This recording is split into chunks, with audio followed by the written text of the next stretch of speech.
And for all you rock and rollers from the 80s particularly, I have an autographed picture of Eddie Money. And it says, to Chris. Actually, no Chris. He was in here today. He was a roadie, and he became a sound man. Eddie Money, rock and roller as he was, you can look him up, it was really, really popular. So he did sound for him, Chris did. I believe that's what it was.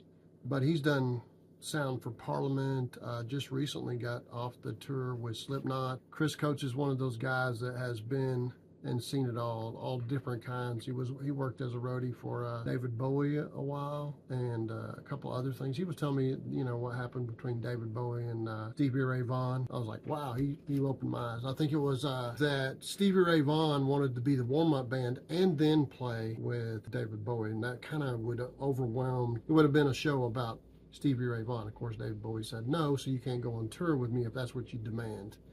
I didn't know that. I always thought it was because David Bowie was tight with his money and always used a guy named, I think it was Earl Slick as a guitarist. But nope, it was Stevie Ray Vaughan demanding that he be in his band, be the warm-up band, and then there was things I learned from Chris.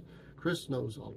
I should sit down and have a talk with him and record it, because it needs to be recorded, some of the wild things that he knows. And he's got one whale of a character and attitude, and I really enjoy him. I bet you guys would too. Anyway, this is in trade. There's an autographed picture of Eddie Money. It's got all kinds of memories, as you can tell, tied to it.